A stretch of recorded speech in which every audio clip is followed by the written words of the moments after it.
오늘부터 이제 창세기 24장에 또 들어갔습니다.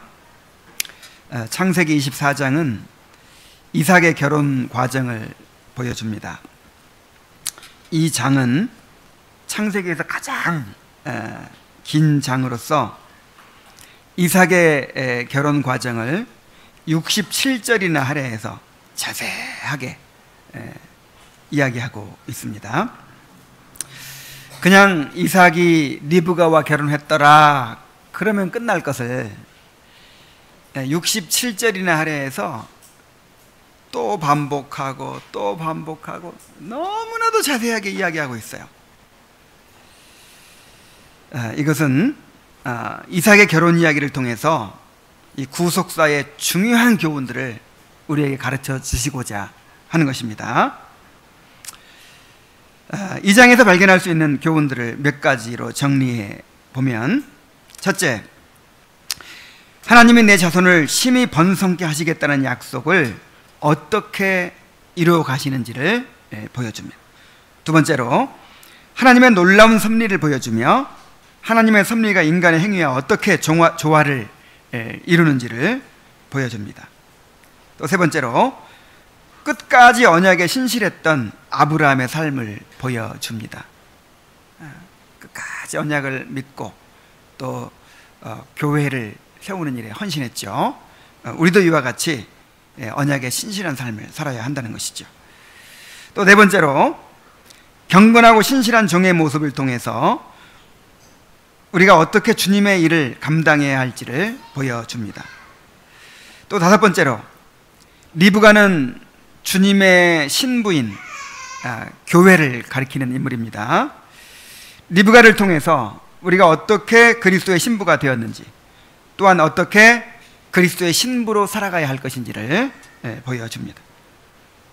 그리고 한 가지 더 얘기하자면, 언약 백성에게 결혼이 어떤 의미가 있는지, 또 어떻게 결혼을 해야 되는지를 보여줍니다. 오늘은 1절부터 9절까지의 말씀을 통해서 아브라함이 말년에 누린 복과 이삭의 신부감을 구하는 과정에서 드러난 아브라함의 믿음에 대해서 살펴보도록 하겠습니다. 자, 먼저 범사의 복을 받은 아브라함에 대해서 살펴봅니다. 하나님은 아브라함에게 범사의 복을 주셨다고 했습니다. 1절에 보면은 아브라함이 나이가 많아 늙었고 여호와께서 그에게 범사의 복을 주셨더라 그랬죠. 자, 아브라함이 나이가 많아 늙었다고 했는데 이때 아브라함이 나이가 몇 살 정도 됐을까요? 이삭이 40세에 결혼을 했고 아브라함이 이삭을 100세에 낳았으니까 140살 됐어요.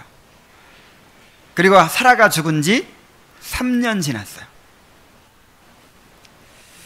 하나님은 아브라함이 나이가 많아 늙었을 때 그에게 범사의 복을 주셨다고 했습니다. 복이란 무엇입니까? 성경에서 복이라고 하면 하나님이 함께 하시는 것이 복이에요.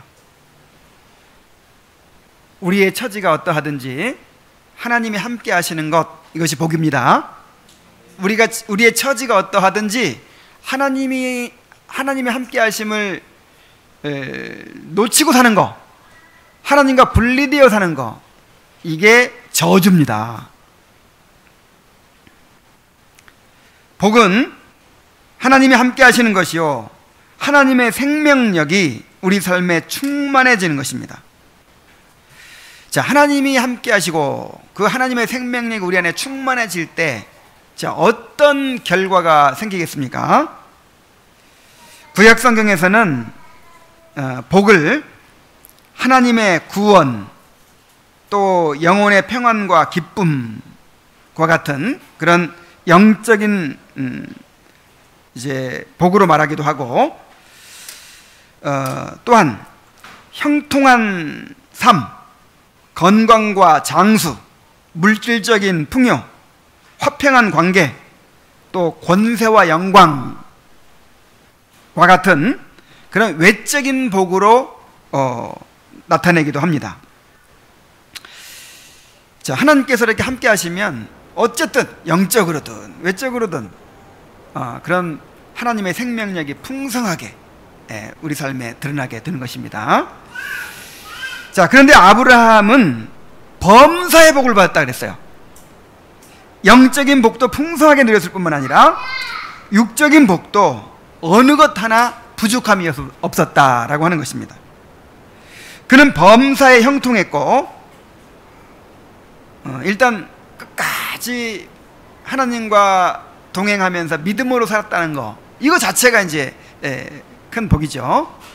그 외에도 범사에 형통했어요. 그리고 많은 재물을 소유했어요. 그리고 사람들에게 존경을 받았습니다. 그리고 건강과 장수를 누렸어요. 이삭을 낳기 전에는 그의 몸이 죽은 것 같았다고 했거든요. 근데 생식 능력을 잃어버렸던 거예요. 그런데 생식 능력을 회복해가지고 이삭을 낳았어요. 그리고 사라가 죽은 다음에도 38년을 더 살면서 재혼을 해서 7명의 아들을 낳고 175세에 죽었습니다. 자, 아브라함이 왜 이렇게 큰 복을 누리게 되었을까요? 그가 하나님을 경외했기 때문이요, 믿음으로 순종했기 때문입니다. 다시 말하면 언약의 신실한 삶을 살았기 때문입니다. 22장 16절로 17절에서 하나님께서 이렇게 말씀하십니다. 내가 나를 가리켜 맹세하노니 내가 이같이 행하여 내 아들 내 독자를 아끼지 아니하였은즉 내가 내게 복을 주고 그랬어요. 자, 아브라함이 왜 복을 받았어요? 독자 이삭도 아끼지 않고 하나님 앞에 드렸기 때문에, 그래서 내가 내게 복을 주겠다 이렇게 약속하셨어요. 그리고 그 약속을 아브라함에게 이루신 것입니다. 그래서 아브라함의 노년은 정말 복되고 아름다웠습니다. 하나님께서 아브라함에게 이렇게 복을 주신 것은 언약을 따라 신실하게 살아가는 자들이 누리는 복이 얼마나 풍성한 것인지를 보여주시기 위한 것입니다. 하나님은 믿음으로 순종하는 자들에게 반드시 복을 주십니다. 물론 모두가 아브라함처럼 복을 누리는 것은 아니죠. 사람마다 하나님의 섭리가 다르고 또 성화를 이루시는 정도도 다르고 복을 누리는 정도도 다 다릅니다. 그러나 분명한 것은 하나님을 경외하고 믿음으로 순종하는 자들은 어떤 형태로든 하나님의 생명력을 풍성하게 누리게 된다는 것입니다. 바울을 보십시오. 바울은 외적으로는 고난을 받았죠. 외적으로는 병이 있었고 육체의 가시가 있었고 또 가난했고 또 감옥에 갇히고 수없이 많은 고난을 받았어요. 그러나 하나님의 생명이 그 안에 풍성하게 역사했기 때문에 바울만큼 행복하게 충만하게 살았던 사람이 없어요.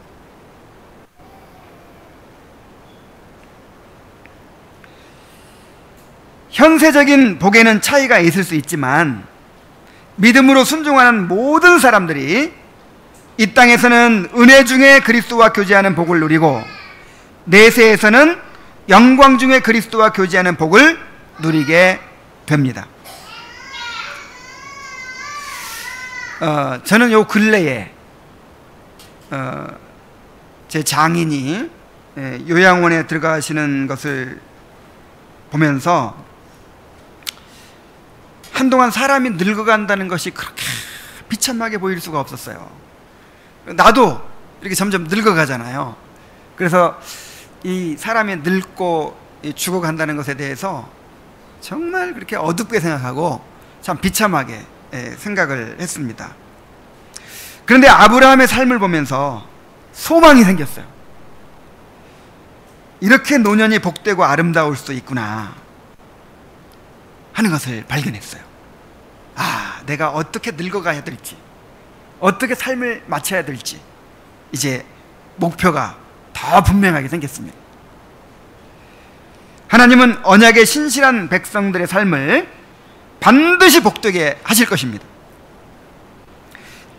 그런데 우리가 과연 아브라함처럼 끝까지 믿음으로 순종하는 삶을 살 수 있느냐 하는 게 문제죠. 그러나 염려하지 마세요. 하나님께서 여러분들을 그렇게 만들어 가실 것입니다. 그래서 아브라함의 이야기를 우리에게 보여주는 거예요. 아브라함의 이야기가 뭐예요? 아브라함이 이렇게 순종하고 이렇게 신실하게 살았기 때문에 하나님께서 복을 주셨다. 표면적으로는 그렇지만 이게 아브라함의 이야기가 보여주는 내용이 아니죠. 우리와 성정이 같은 사람이었는데, 아브라함이 처음에 부르심 받았을 때는 우리와 똑같은 사람이었는데, 그렇게 실수도 하고 믿음도 부족하고 자꾸만 이상한 길로 빠지고 막 이런 사람이었는데, 하나님께서 오랜 세월 연단을 통해서 그의 믿음을 자라게 하셔서 이렇게 믿음의 조상으로 세우시고 이렇게 복을 누리게 하셨다라고 하는 사실을 지금 우리에게 가르쳐주고 있는 거잖아요. 하나님께서 여러분을 그렇게 만들어 가실 것입니다. 하나님을 믿으세요. 그리고 소망을 가지세요. 그리고 아브라함처럼 내가 평생에 걸쳐서 믿음으로 살겠다, 그리고 믿음으로 죽겠다, 이렇게 결심하시기 바랍니다. 그러면서 아브라함에게 주셨던 은혜를 갈망하게 되기를 바랍니다. 자, 그런데 아브라함에게 중요한 일이 한 가지 남았습니다. 바로 이삭을 결혼시키고 상속을 마무리하는 일입니다. 이삭은 그때 나이가 40세가 되었는데 아직 결혼하지 못하고 있었습니다. 요즘 신앙 안에서 배우자를 찾는 것이 정말 어렵죠. 근데 요즘만 어려웠을까요? 항상 어려웠어요. 항상. 왜냐하면 진실하게 믿음을 지키는 사람들이 항상 드물어요. 그런 사람 찾기가 어려워요. 자, 족장 시대에는 어땠을까요? 족장들은요, 우리보다 훨씬 어려웠어요. 이삭이나 야곱을 보면 결혼이 상당히 늦습니다. 야곱은 40세에 결혼했는데, 이삭은 40세에 결혼했는데 야곱은 77세에 결혼했어요. 이때는 그래도 수명이 길었기 때문에 이렇게 늦게 하지 않았을까? 그렇지 않아요. 이들보다 훨씬 몇 배 수명이 길었던 노아 홍수 직후에 그 계보를 보면 30세에 낳았더라, 31세에 낳았더라, 29세에 낳았더라, 이렇게 돼 있어요. 첫 아들을 그렇게 일찍 낳았어요. 근데 결혼도 그렇게 일찍 했다는 것이죠. 그런데 왜 이삭과 야곱은 이렇게 늦어졌을까요? 자, 이 결혼을 빨리 하는 게 중요했겠죠. 손이 귀한 집은 결혼을 빨리 해요, 늦게 해요? 빨리 하려고 하죠. 그런데 이렇게 손이 귀해가지고 100살 때 겨우 아들 낳은 아브라함이 왜 이렇게 아들이 결혼이 늦어요? 그리고 야곱은 왜 이렇게 또 늦어요? 이것은 이 가나안 땅에서 아내를 구하면 쉽잖아요. 그런데 가나안 땅 사람들과 결혼할 수가 없는 거예요. 그리고 한 곳에 정착해 살지도 않고 계속해서 이렇게 장막을 옮겨 다니며 사는 거예요. 그러니 얼마나 결혼하기가 어려웠겠습니까? 그러나 사라도 죽고 아브라함도 이미 나이가 많아졌기 때문에 이제 더 이상 이삭의 결혼을 미룰 수가 없게 되었습니다. 이것은 하나님의 언약을 이루는 문제예요. 아브라함 자신이 워낙 어렵게 아들을 얻었기 때문에 아들을 결혼시키고 손자를 얻는 것을 중요한 문제로 여겼을 것입니다. 아브라함은 이 중요한 문제를 자신이 가장 신뢰하는 종에게 맡깁니다. 2절부터 3절까지 보면 아브라함이 자기 집 모든 소유를 맡은 늙은 종에게 이르되 청하건대 내 허벅지 밑에 내 손을 넣으라. 너에게 하늘의 하나님 땅의 하나님이신 여호와를 가리켜 맹세하게 하노니. 그랬죠? 자, 아브라함에게는 그의 집과 모든 소유를 맡은 늙은 종이 있었습니다. 아마 이 종은 아들이 없었을 때 상속자로 삼으려고 했던 엘리에셀이었을 것이다, 이렇게 봅니다. 그는 평생토록 아브라함을 섬겨온 신실한 종이었습니다. 그는 또한 아브라함으로부터 신앙을 잘 배운 경건한 사람이었습니다. 이 신부감을 구하는 이 과정을 보면요, 얼마나 경건한지 몰라요. 그 아브라함의 신앙을 그대로 배웠어요. 그는 이 종에게 자신의 허벅지 밑에 손을 넣고 여호와의 이름으로 맹세하게 합니다. 이제 허벅지 밑에 손을 넣는다는 것은 이 생식기에 손을 댄다는 거예요. 당시 중동 사람들은 충성의 맹세를 이런 식으로 했습니다. 그는 엄숙한 의식을 통해서 하늘의 하나님 땅의 하나님이신 여호와를 가리켜 맹세하게 합니다. 우주 만물의 절대 주권자이신 하나님이 이삭의 결혼을 섭리하실 것을 믿고 하나님의 뜻에 따라서 이 일을 진행하겠다고 맹세하라는 것입니다. 아브라함은 이 종에게 명령할 뿐 아니라 간곡히 부탁을 합니다. 청하건대, 이렇게 얘기하죠. 왜냐하면 이 일이 하나님 앞에서 정말 중요한 일이었기 때문입니다. 이 일은 단순히 아들 하나 결혼시키는 문제가 아니었습니다. 이 일은 하나님이 주신 언약과 관계된 일이요, 하나님의 교회를 위한 일이었습니다. 이삭의 신부는 단순히 한 남자의 아내를 얻는 일이 아니고 또 며느리 하나 드리는 일이 아니고, 이제 하나님께서 약속하신 그 수많은 민족의 어머니가 될 사람을 선택하는 일이었어요. 아브라함은 이렇게 노년의 풍성한 복을 누렸지만 결코 안일하게 살지 않았어요. 그는 다음 세대에게 언약을 전수하고 하나님의 교회를 세우는 일에 최선을 다했습니다. 우리도 이렇게 아브라함처럼 살아야 합니다. 하나님이 복을 주실수록 더욱 하나님을 경외하는 삶을 살아야 합니다. 끝까지 언약의 신실한 삶을 살아야 합니다. 자, 언약의 신실한 삶을 산다는 게 뭐예요? 이 다음 세대의 언약을 전수하는 일입니다. 그리고 하나님의 교회를 세우는 일입니다. 이게 언약의 신실한 삶입니다. 그냥 나 혼자 잘 믿고 잘 살라는 게 아니에요. 언약 백성으로서의 책임을 다하는 것이 언약의 신실한 삶입니다. 아브라함은 하나님의 약속을 이루실 것을 믿었기 때문에 이삭의 신부감을 구하는 일도 철저하게 하나님의 뜻대로 행하고자 했습니다. 이를 위해서 종에게 3가지 맹세를 하게 합니다. 3절 하반절부터 옵니다. 너는 내가 거주하는 이 지방 가나안 족속의 딸 중에서 내 아들을 위하여 아내를 택하지 말고 내 고향 내 족속에게로 가서 내 아들 이삭을 위하여 아내를 택하라. 종이 이르되 여자가 나를 따라 이 땅으로 오려고 하지 아니하거든 내가 주인의 아들을 주인이 나오신 땅으로 인도하여 돌아가리이까? 아브라함이 그에게 이르되 내 아들을 그리로 데리고 돌아가지 아니하도록 하라.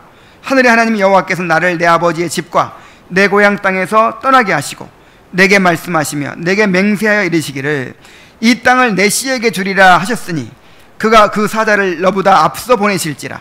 내가 거기서 내 아들을 위하여 아내를 택할지니라.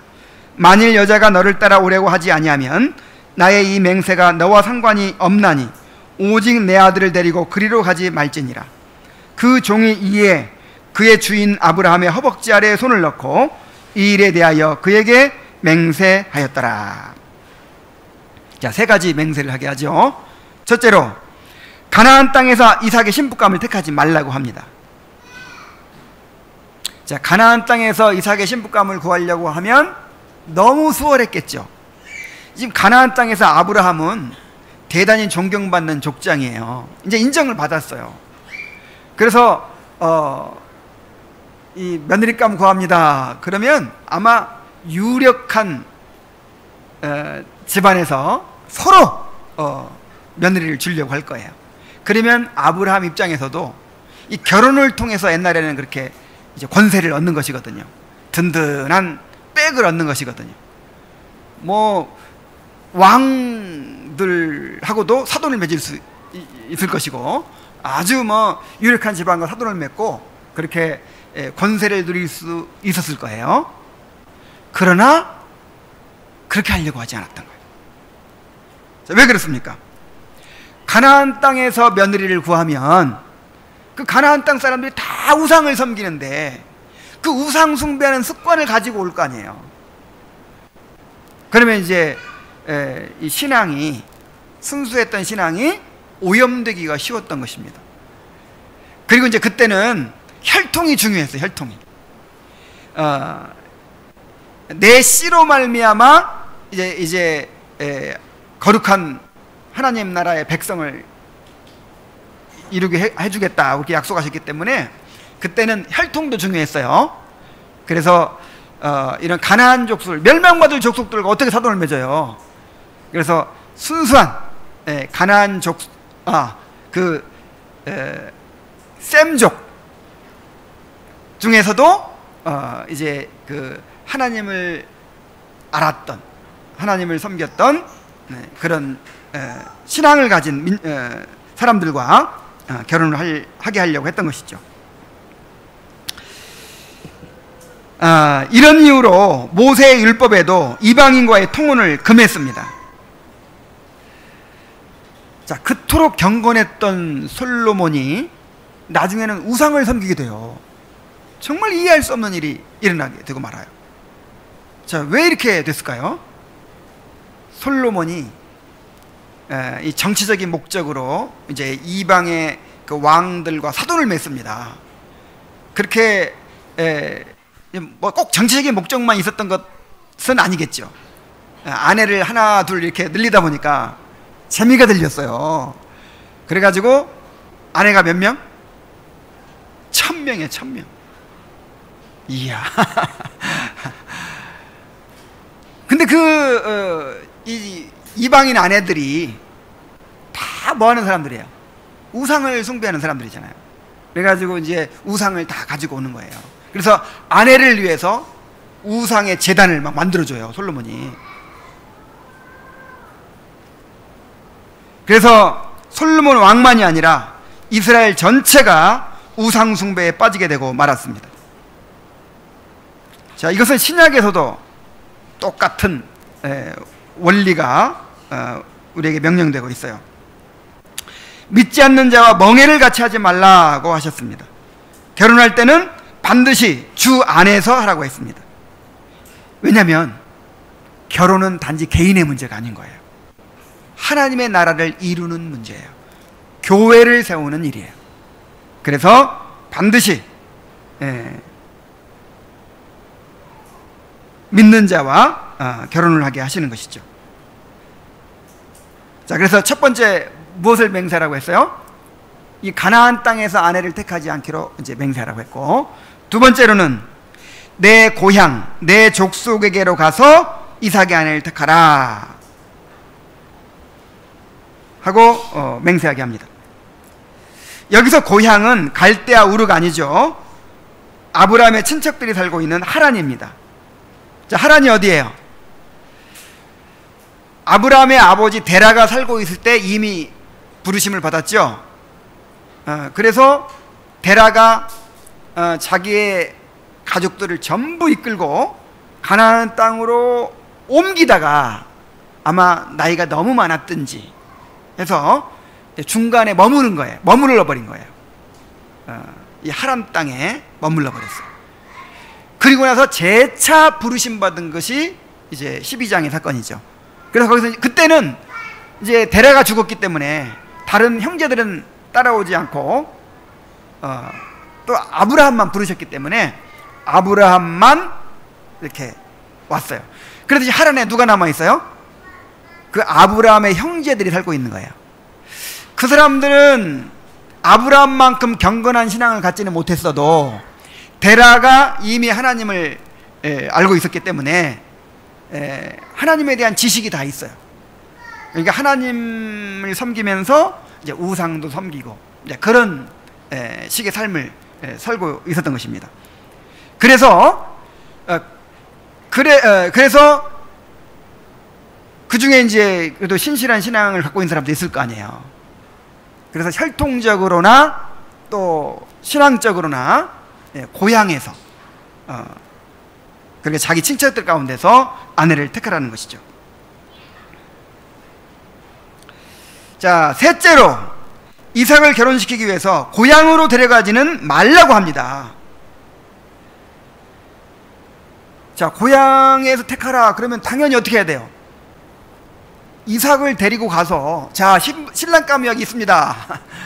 이렇게 해서 이제 서로 만나가지고 아니요, 신랑 얼굴이라도 봐야 할 거 아니에요. 그렇게 해야 쉬운 건데, 너무 당연한 건데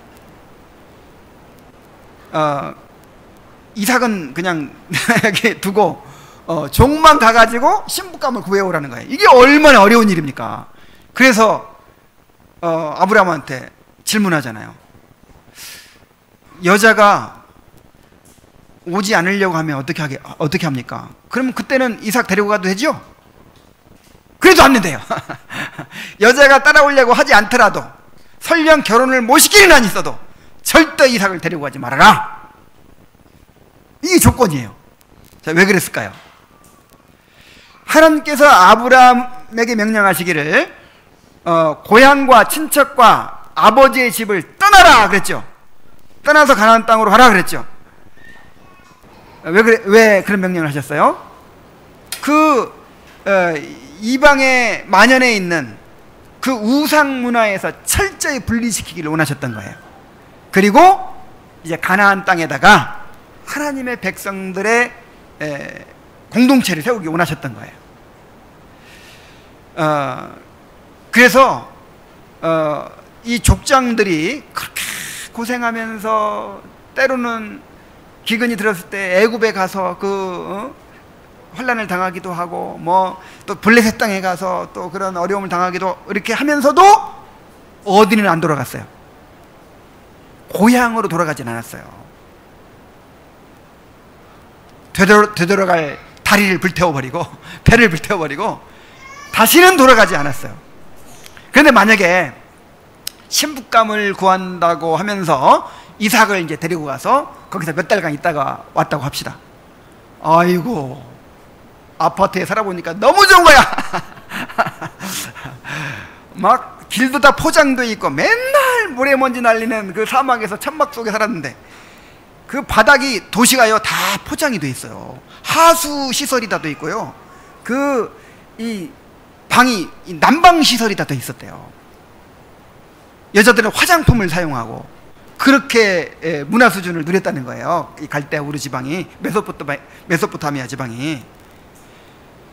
자, 그러면 혹시라도 이삭이 야, 나 여기서 그냥 살아야겠다고 롯처럼 눌러앉아 버리면 어떡해요? 그래서 절대로 이제 그 고향으로 이삭을 데리고 가지 말라고 했던 것이죠.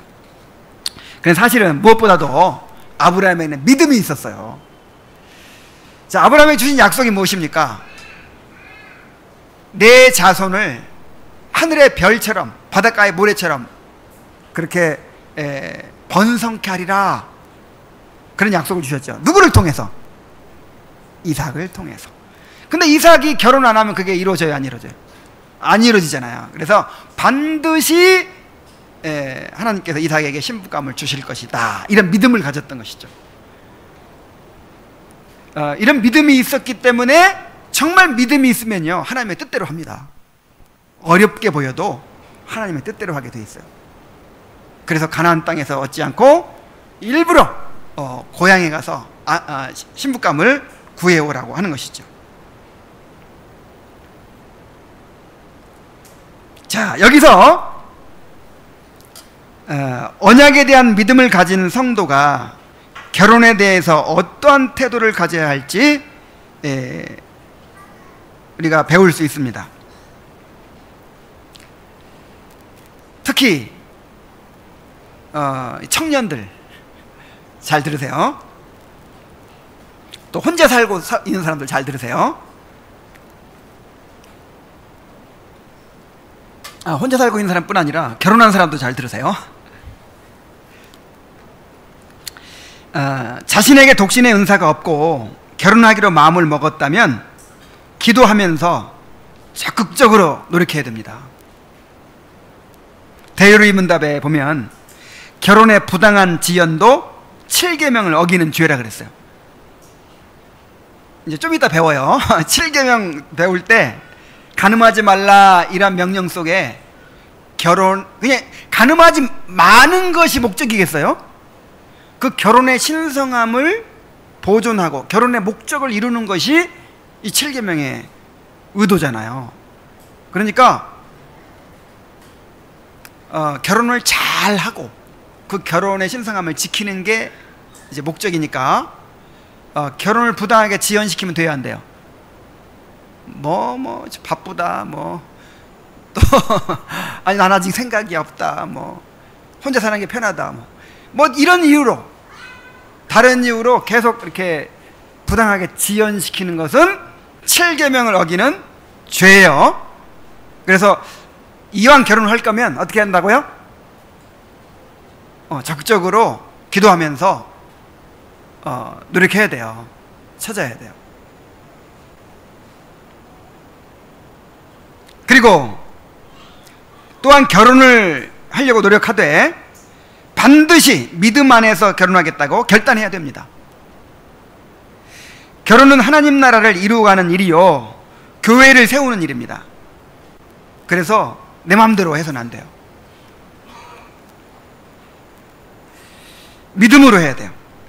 자, 이를 위해서는 외적인 조건들을 앞세워서는 안 됩니다. 아브라함처럼 이 땅에서 안정되고 풍요롭게 사는 것이 우리의 목표가 아니죠. 외적인 조건보다도 함께 하나님을 알아가고 하나님 나라를 이루어갈 수 있는 그런 사람을 선택해야 합니다. 자, 그리고 그렇다고 해서 꼭 결혼하고 자녀들을 낳고 사는 것만이 정상적인 삶이라고 생각해서는 안 돼요. 결혼하고 출산하는 것이 아브라함에게는 절대적인 문제였죠. 그 사람들은 실제로 육체적으로 생육하고 번성하는 것이 아주 절대적인 문제였단 말이에요. 그리고 그렇게 또 약속이 주어졌어요. 그런데 우리에게 있어서는 적용이 다릅니다. 왜 달라요? 우리는 말세를 살고 있거든요. 끝이 왔거든요. 그래서 아까 구약 성경에서 복을 영적인 복도 말하고 육적인 복도 막 말하죠. 그 신약에 와서는 육적인 복을 말해요, 안 해요? 안 해요. 왜? 신약에서는 육적인 복을 안 주시기 때문에? 안 주셔서가 아니라 이제 종말이 왔기 때문에, 이제 끝이기 때문에 그게 본질적인 문제가 아니에요. 그게 중요하지 않아요. 그래서 이 종말을 사는 우리에게는 적용이 좀 다를 수 있어요. 지금은 독신 생활도 하나의 삶의 양식일 수 있습니다.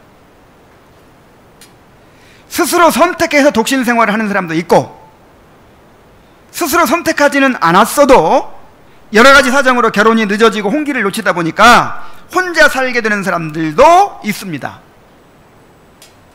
또한 이혼을 하거나 사별을 하는 바람에 어쩔 수 없이 독신이 된 사람들도 있습니다.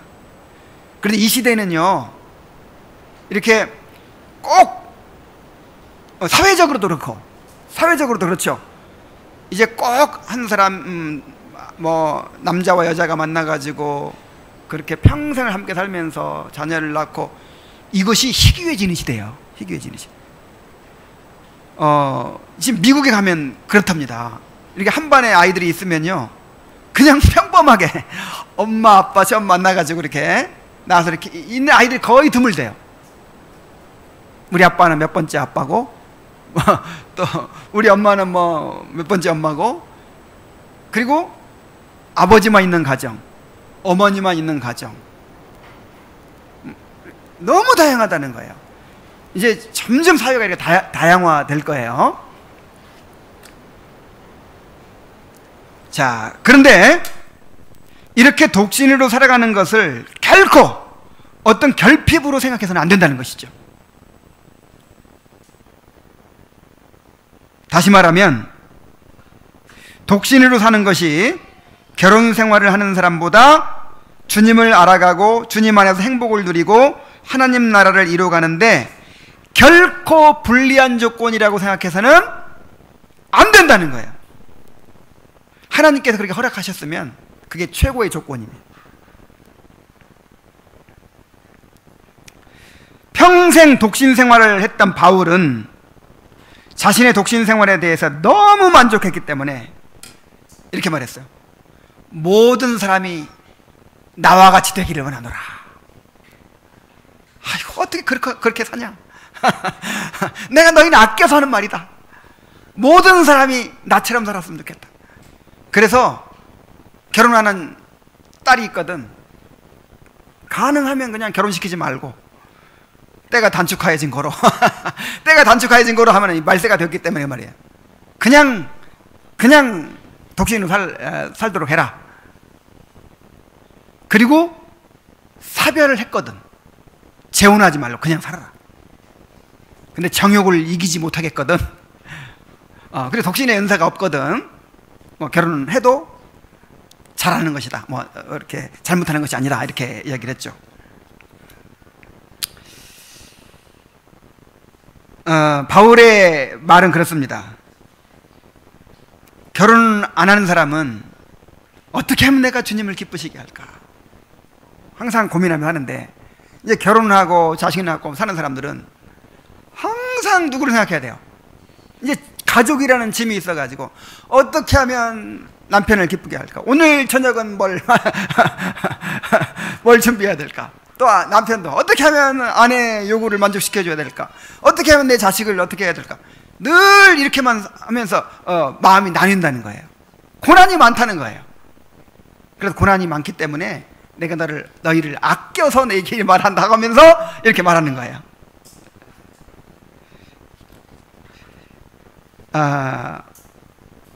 물론 결혼한 사람은 또 그렇게 말하겠죠.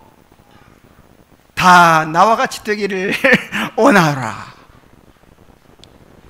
결혼을 해보니까, 이렇게 결혼하고 함께 살아보니까, 또 자식 낳고 키워보니까, 이 결혼 생활을 통해서 하나님을 알아가게 되고 내가 깨어지게 되고 빚어지게 되고 이렇게 하는 것이 또 그 결혼 생활을 통해 누리는 행복이 너무 크더라는 거예요. 그래서 다 나와 같이 되기를 원하노라. 또 이렇게 이제 생각을 하죠. 누가 오라요? 누가 오라요? 둘 다 오라요. 왜 그렇습니까? 하나님을 믿는 사람들에게는 하나님이 우리의 만족이 되십니다. 하나님이 우리의 행복이 되십니다. 우리가 어떤 조건에 처해 있든지 하나님을 믿는 사람에게는 그 조건이 최상의 조건이 됩니다. 이것을 믿는 사람들이 그리스도인들이에요. 어떤 사람은요, 몸이 약하고 병이 있어서 내가 이렇게 성화가 이루어지고 내가 이렇게 주님을 알아가게 되고 주님께 헌신하게 됐다, 이렇게 이야기하는 사람들이 많아요. 역사 이래로 정말 귀하게 쓰임받았던 주님의 종들이 다 걸어다니는 종합병원들이었어요. 칼빈을 보든지 하여간 루터를 보든지 다 그래 병자들이었어요. 그래서 바울도 그렇게 고백했죠. 내가 이렇게 된 것은 뭐 때문이다? 육체의 가시. 하나님이 육체의 가시를 주셔가지고 내가 그리스도의 능력을 이렇게 많이 경험하게 됐다. 나는 육체의 가시를 오히려 기뻐하고 자랑한다 그랬어요. 그래서 진짜 바울처럼 되려면 병이 있어야 돼요. 병이. 육체의 가시가 있어요. 자, 근데 건강한 사람은 또 건강한 사람대로, 하나님이 나의 건강을 주셔가지고 내가 이렇게 그냥 어디 가서든지 그냥 아무거나 먹고 그냥 어디 가서든지 그냥 잠도 잘 수 있고 막 그렇게 내가 주님을 섬길 수가 있었다. 또 이렇게 고백해요. 누가 오라요?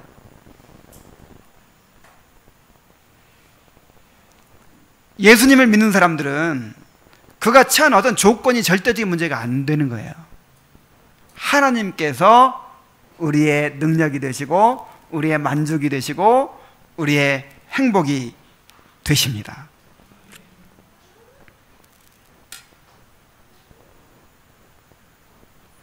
그래서 한 가지만 또 더 얘기할게요. 정말 온 가족이 다 신앙 안에 있으면 훨씬 유리하겠죠. 서로 부부간에 말씀을 서로 같이 나누고 서로 같이 기도하고, 그러니까 훨씬 더 성화가 잘 이루어지겠죠. 그래요, 안 그래요? 그것도 옳아요. 그런데 예를 들어서 모니카를 보세요. 모니카, 기독교 역사의 가장 위대한 어머니, 위대한 아내, 정말 그렇게 그야말로 성자가 되었던 그 모니카는요, 불신자와 결혼했어요. 그래가지고 평생을 그렇게 불신 부모들, 그 시부모를 섬겼어요. 그렇게 불신 시부모들, 그 다음에 불신 남편, 그렇게 평생토록 이제 신앙을, 그 어려움 가운데 신앙을 지키면서, 거기다 누구도 속썩였어. 아들. 아들도 그렇게 막 방탕하고 그 다음에 이단에 빠지고, 그렇게 엄마의 아들 하나 이제 소망을 걸고 살았는데 속을 썩이고. 자, 그런데 나중에 고백하기를, 이런 불신 남편, 불신 부모, 또 이런 아들이 누구를 만들었다? 나를 만들었다는 거예요. 그래서 더 기도하게 되었고, 더 겸손해지게 되었고, 더 내가 깨지게 되었고, 하나님을 더 의지하게 되었고. 자, 어떤 조건이 더 유리한 조건이에요? 여러분, 절대로 환경 탓하지 마세요. 어떤 조건을 탓하지, 이거는 세상 사람들이 하는 말이고, 정말 그리스도 안에서는 우리 주님이 우리의 능력이 되시고 우리의 만족이 되시고 우리의 행복이 되십니다. 그래서 우리 주님을 믿는 사람들은 내가 지금 처해 있는 조건이 최상의 조건이라고 그렇게 믿어야 돼요. 그것을 또 누려야 돼요. 그러므로 결혼한 사람이든 독신 생활을 하는 사람이든 언약의 신실한 삶을 살아야 합니다. 신약시대에 와서는 생육하고 번성하라는 명령, 또 자녀들에게 언약을 전수하라는 명령이 꼭 육체적으로만 적용되는 것이 아닙니다. 자, 그렇다면 예수님은 어떻게 해요? 바울 사도는 어떻게 해요? 결혼도 안 하고 자식도 못 낳는데. 신약시대에는요, 교회가 바로 가족이에요. 교회 안의 어린이들, 또한 교회 안에서 아직 이제 믿음이 어린 사람들을 나의 영적 자녀로 삼고, 그렇게 그들이 믿음에 바로 서도록 도와주어야 합니다. 다음 세대에게 언약을 전수하고 주님의 몸된 교회를 세우는 일은 우리 모두가 함께 협력해서 이루어가야 할 그런 우리 모두의 일인 것입니다. 정말 중요한 것은 결혼한 사람이든 독신으로 사는 사람이든 자기중심적인 삶이 되지 않아야 한다는 것입니다.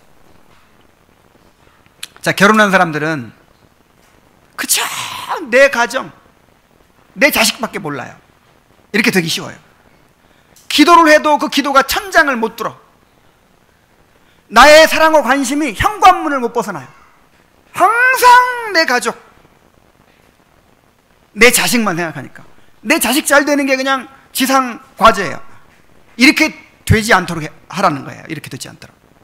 항상 우리 가족 넘어서 확장된 가족이 있다는 걸 생각해야 됩니다. 이 교회가 가족이에요. 교회가. 내가 이 가정의 행복을 누리고 있다면 이 행복을 함께 누리지 못하고 있는 그런 사람들을 생각해야 돼요. 나에게 이게 이제 은사거든요. 은사. 남한테는 없는데 나에게만 있는 게 뭐라고요? 은사. 이것을 이제 나만을 위해 사용하지 말고 이것을 가지고 그것을 누리지 못하는 사람들을 위해서 섬겨야 돼요.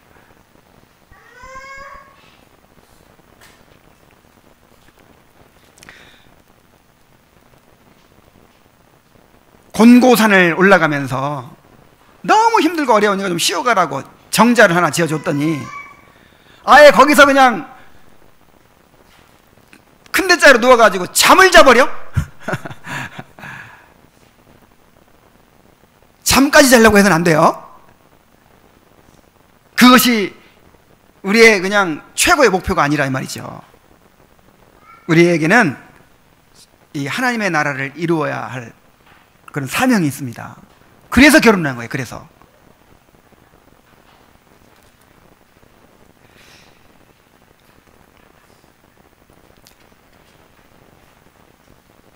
또 결혼하지 않은 사람들도 문제죠. 독신으로 사는 사람들, 여기 독신으로 사는 사람들은 이 청년들까지도 포함되어 있는 거예요. 일단 지금 혼자 있으면 다 독신이에요. 이 독신으로 사는 사람들, 근데 오늘 이 독신으로 사는 사람들이 다 안 나왔네. 우리 집사님 오셨고, 잘 들으세요. 우리 청년들도 잘 들으세요. 또 독신으로 사는 사람들은 이제 혼자만 살다 보니까 오로지 나 자신만을 생각하고 그렇게 내 입장만 생각하며 사는데 익숙해져 버립니다. 그래서 다른 사람들을 위해서 희생하기를 싫어하고 시간 내기 싫어하죠. 시간 뺏기기 싫어하고 내 삶에 간섭받기 싫어하고 그렇게 혼자만의 생활을 즐기려고 하게 되기 쉽습니다.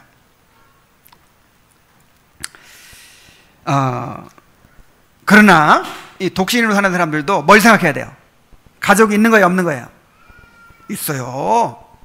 가족들이 있는 거예요. 조카들이 있어요. 또 형제들이 있고 자매들이 있어요. 또 부모도 있어요. 부모. 우리 교회 안에서 나이가 드신 분들은 부모처럼 그렇게 생각을 해야 되는 거예요. 그래서 나만 생각할 것이 아니라 이 교회를 섬겨야 돼요. 자, 독신자들에게는 어떤 은사가 주어졌을까요? 시간이 많아요. 여러분 결혼은 해보세요. 시간 나면 집에 가야 돼. 시간 나면. 옛날엔 결혼하고 나니까 제가요 그 청년 사역을 이렇게 하면서 제자 훈련하고 막 하면서 그렇게 청년들하고 어디 다니기를 좋아했어요. 뭐 산에도 가고 뭐 그냥 어디 여행도 가고 그렇게 돌아다니면서 그냥 막 이렇게 했거든요. 근데 결혼을 딱 하고 나니까 아이고 이제는 마음대로 어디 가지를 못해요. 외박할 수 있어요? 없어요? 이제 결혼한 사람 외박하면 안 됩니다. 뭐 형제건 자매건 절대로 외박하면 이제는 항상 허락을 맡아야 돼. 그리고 자식을 낳아보세요. 이제는 완전히 매여가지고 시간을 못 내요. 돈 마음대로 쓸 수 있어요? 없어요? 내가 결혼하기 전에는 내가 낼게. 내가 낼게. 이거 참 막 이제 기마이를 써서 기마이. 여러분 기마이 알아요? 왜냐면 오늘 다 써버리고 그냥 내일 없어도 괜찮거든요. 근데 지금은 10,000원 한 장을 내 마음대로 잘 못 씁니다. 혼나요. 그리고 이제 혼나질 않더라도 이제 카드 이렇게 뭐죠? 내 역사 딱 보면서 뭐 이렇게 한탄을 하거든요. 뭐 돈이 없느니 어쩌느니. 아유, 그거 듣는 게 제일 괴로워요. 그래서 돈 걱정하는 게 이제 이 가장들은 아내가 돈 걱정하고 막 그러면 그때 가장 괴로워요. 그런데 그게 힘드니까 10,000원 한 장을 마음대로 못 써요. 근데 혼자 살면 어때요? 어이, 나 혼자 쓰는데 뭐 지금 많이 쓰세요. 지금. 그렇죠. 그러니까 마음대로 쓰세요. 막 지금 많이 섬기세요. 막 헌금도 더 많이 하세요. 더 많이. 그 시간도 막 내서, 이 결혼한 사람도 시간도 못 내잖아요. 막 그러니까 교회 봉사도 2배는 하시고, 뭐 청소할 사람 내가 할게요 하면 하고, 어디 신방 갈 사람은 막 내가 할게요 하고. 아이고, 근데 요즘에 우리 청년들도 더 바빠서 이제 너무 바빠서 이렇게 하지 못하지만, 이 결혼해가지고 살 때 얼마나 얽매여 있고 어디 마음대로 한 군데 가지도 못하고. 애기 키우는 엄마들 보세요. 몇 년 동안 영화를 못 봤다는 사람도 있고, 목욕탕 한 번을 못 갔다는 사람도 있고 그래요. 그런 사람들한테 뭘 시키겠어요. 그래서 이 독신자들 잘 들으세요. 정말 지금 나에게 주어진 은사를 가지고 나만을 위해 쓰려고 해서는 안 돼요. 이것도 기회예요, 기회. 정말 다른 가족들이 있다는 생각하고 그렇게 사용하시기 바랍니다. 그래서 여기 중요한 원리가 있어요. 우리가 하나님께 우리 자신을 드리면 우리에게 주어진 모든 조건이 우리를 이렇게 성화를 이루는 조건이 됩니다. 자, 다시 우리에게 주어지는 어떤 조건도 우리가 하나님께 드려져 있으면 다 합력하여 선을 이루는, 주님을 닮아가게 만들고 주님을 알아가게 만들고 우리의 성화를 이루는 조건이 됩니다. 반대로 우리가 나만 생각하고 살면 내게 주어진 조건이 전부 다 나의 죄성을 강화시키는 그런 결과를 낳게 됩니다. 그래서 여러분 흔히 이런 말 하죠. 이런 얘기 하면 안 되겠네. 그러니까 이렇게 어떤 그 사람이 처한 특수한 환경을 딱 보면서 저 사람은 저렇게 살기 때문에 저렇게 될 거야, 이렇게 편견을 가지게 되는 경우가 있잖아요. 근데 그게 옳기도 하고 안 옳기도 해요. 이게 사람이 목표가 없는 사람, 아니 목표라기보다 헌신되어 있지 않은 사람, 이렇게 자기만을 위해 사는, 자기중심적인 사람은요, 그 사람이 가지고 있는 그 특수한 조건이요, 죄성을 강화시켜요. 죄성을. 틀림없어요.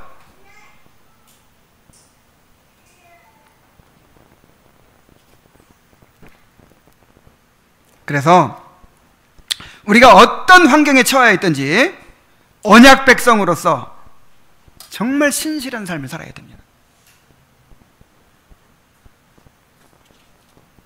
자신에게 주어진 환경과 조건을 따라서 다음 세대에게 언약을 전수하고 주님의 교회를 이루어가는 일에 헌신해야 될 것입니다. 자, 이제 결론을 맺겠습니다. 여러분, 지난 한 주간 동안 어떻게 살았습니까? 지난 한 달 동안 어떻게 살았습니까? 올해도 반년이 지났는데 2018년도 반년을 어떻게 살아왔습니까? 언약에 신실한 삶을 살았습니까?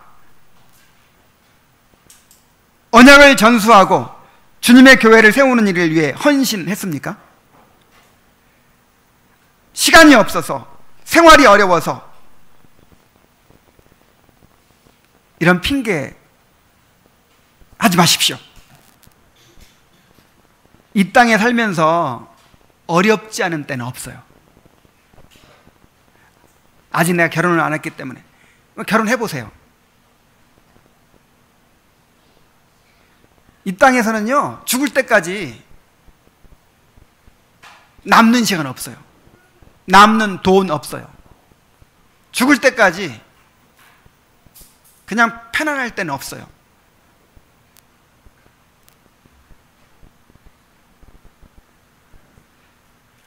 사람은 자신이 살아온 대로 죽게 되어 있습니다. 이렇게 자기만 생각하며 살다가 삶을 마치게 된다면 얼마나 허무하고 무익한 삶이 되겠습니까?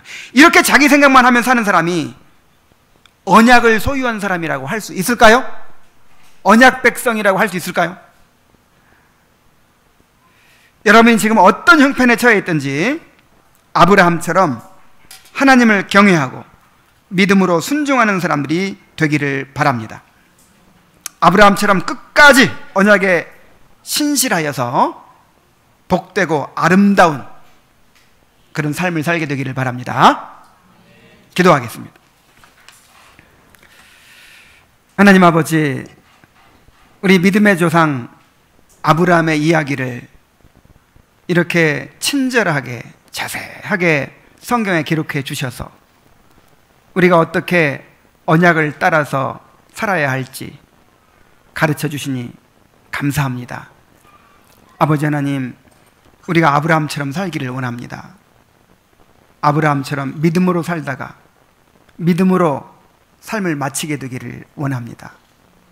아브라함과 같이 하나님과 동행하면서 그 하나님의 생명력을 풍성하게 누리는 삶을 살게 되기를 원합니다. 은혜를 주시옵소서. 참, 우리 성도들, 마귀는 끊임없이